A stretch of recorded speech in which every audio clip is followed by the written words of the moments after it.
All right, we're about to dive into a mystery that's been unsolved for 500 years. It's the incredible story of a composer whose genius was literally etched onto thousands of copper plates. But it's also a detective story. I mean, how could a literary giant, someone this prolific, just completely vanish from history? And that's the big question, right? We're talking about a body of work bigger than almost any composer in history, 32,000 songs, and they were just gone, lost for half a millennium. You have to wonder, how is that even possible?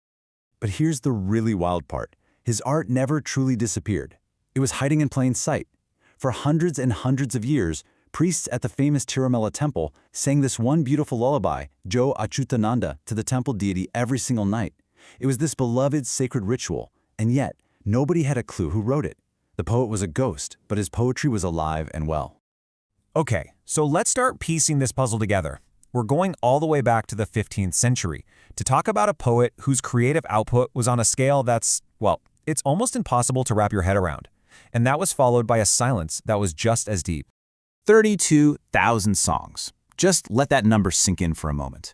Annamacharya started composing when he was just 16 years old and basically dedicated his entire life to it. That's more than one song a day, every single day, for decades. It's a level of creativity that feels, honestly, superhuman. And this is where the mystery gets even deeper. You'd think a composer of this magnitude would influence everybody who came after him, right? But scholars are pretty certain that the most famous composers who followed, literal pillars of South Indian music, had never even heard his name. It's like his masterpieces were completely and totally erased from cultural memory. You know, every good mystery needs that one little clue, that forgotten breadcrumb that leads you back to the truth. Well, in this story, that clue popped up in the most random place imaginable. A footnote in a grammar book, written by a British civil servant. You can't make this stuff up.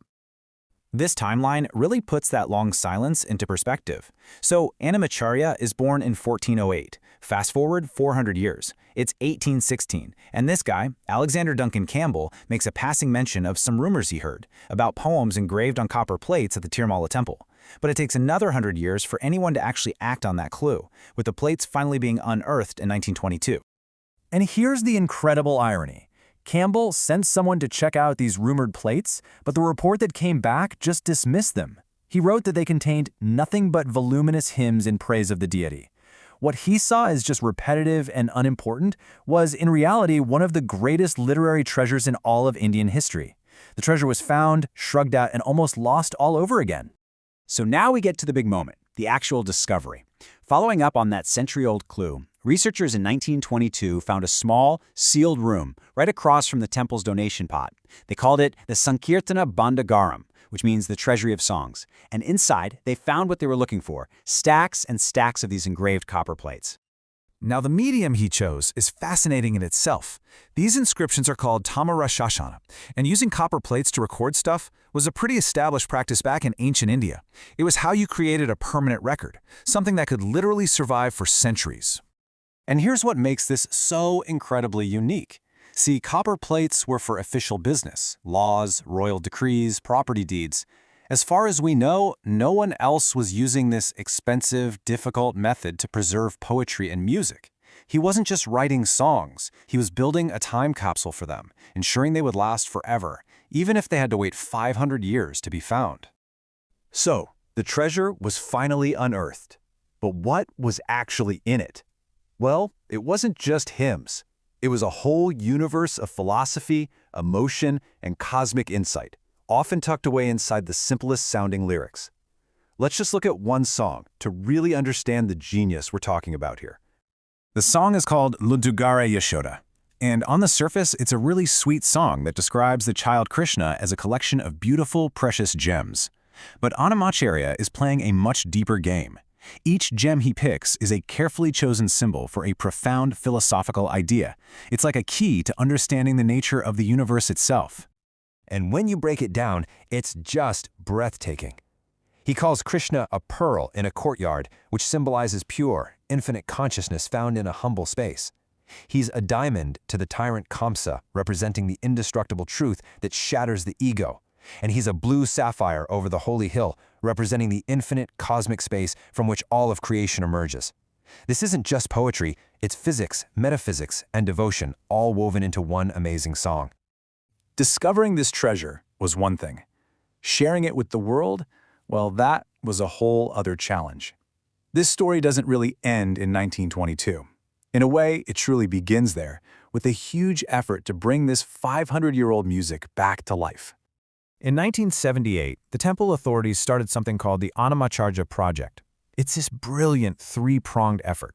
There's a music wing that trains artists how to perform the songs, there's a research wing that funds new scholarship and publishes the compositions, and then there's a recording wing, which got musical legends like M.S. Subbulakshmi involved to produce albums that have made Annamacharya's voice a part of the global soundtrack.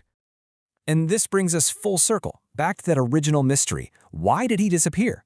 Maybe the most poetic answer comes from the poet himself. In one of his songs, he asks his deity to please hide these works in your care, for they are my offerings to you. It's a stunning thought, isn't it? That he wasn't writing for fame or for history, but as a private offering, a conversation with the divine. So, what do we take away from all this?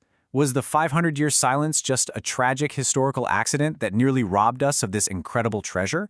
Or was it something more mystical?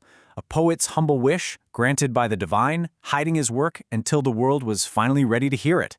That's definitely a question worth thinking about. Welcome to the Cosmic Jeweler, decoding the universal truths of Annamacharya's Mudugare Yashoda. Poetry is often physics disguised as devotion. Here, the Navaratnas, or 9 gems, are not mere ornaments but frequencies of consciousness. We explore the architect of sound, Annamacharya, a 15th century mystic saint. His work, Mudugare Yashoda, appears as a folk lullaby, yet beneath the lyrics lies a rigorous cosmic consciousness framework. We examine the geometry of the divine through a metaphysical lens applied to the Navaratnas. The song is a progression, moving from the soft and personal, or pearl, to the hard, absolute, and universal, represented by the blue sapphire. The divine is a spectrum of being. The first gem is the pearl, or mutyamu. It represents the descent of purity, or cosmic truth, sattva, which is pure existence. The pearl is cooling consciousness, the infinite cosmic consciousness condensing into a tangible form. Next is the uncut gem, or Tidurani. This symbolizes the absolute, or cosmic truth, Brahman, the flawless. Tidurani translates to that which cannot be corrected or improved, describing the state of Brahman, the flawless, infinite consciousness. The third gem is the ruby, or Manikyamu, representing the center of the soul, or cosmic truth, Atman, the self. The ruby symbolizes solar energy and the supreme soul placing itself in the hands of individual souls, accessible through devotion. The diamond, or Vajramu, is the fourth gem. It signifies the shattering truth, or cosmic truth, indestructible reality. The diamond represents the weapon of truth that shatters the hardened ego and dense ignorance. Fifth is the emerald, or Garuda Pacha. This is the pervasive life force, or cosmic truth, preservation and immanence. Green is the frequency of preservation, illuminating all 3 planes of existence: waking, dreaming, and deep sleep. The concept of the inner witness is a crucial pivot. The vast galaxy-sustaining forces described are not external, but reside as the little Krishna, the inner witness, within every sentient being.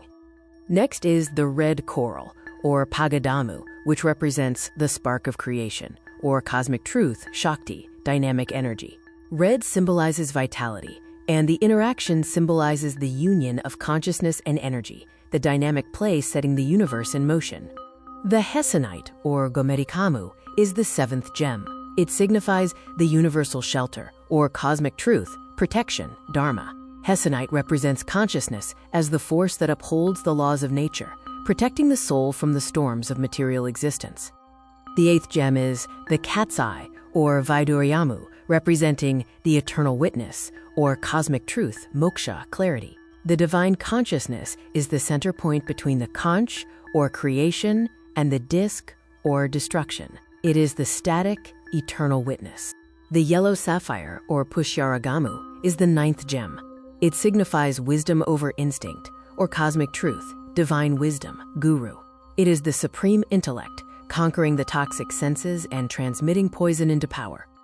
The 10th gem, the blue sapphire, or Indranelamu, represents the infinite void, or cosmic truth, akasha, space.